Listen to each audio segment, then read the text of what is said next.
السلام عليكم. اليوم غادي نحضر معكم كيكه عاديه.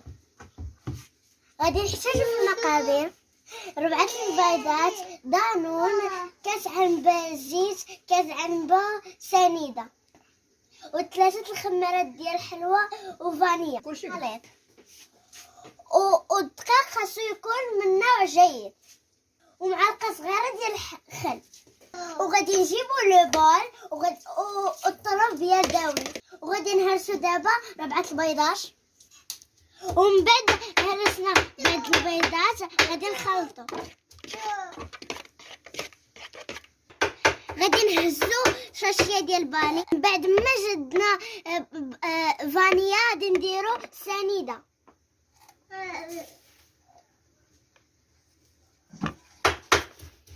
بعد ما درنا السنيده غادي نخلطو. دابا غادي نزيدو الزيت. صافي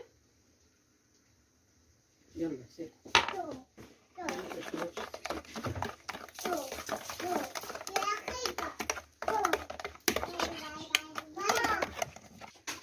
غادي نزيدو نص خل، وغادي نكبوه باش تجينا منفوخه الكيكه.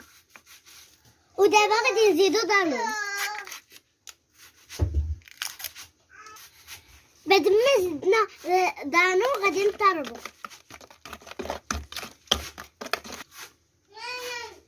غادي نزيدو الدقيق بشويه بشويه.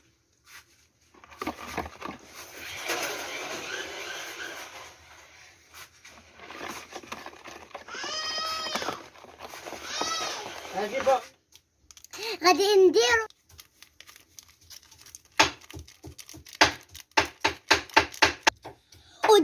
ودابا غادي نخلطو كلشي. غادي نجيبو هاد الكاميله ديال الكيكه، غادي ندهنوها بالزيت، وغادي نرشوها بالدقيق، وغادي نرجع معاكم.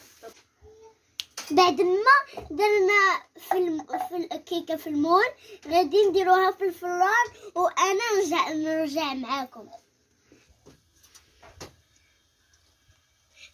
دابا غادي نديروها في الفران. ها هي الكيكه ديالنا بعد ما خرجنا من الفران.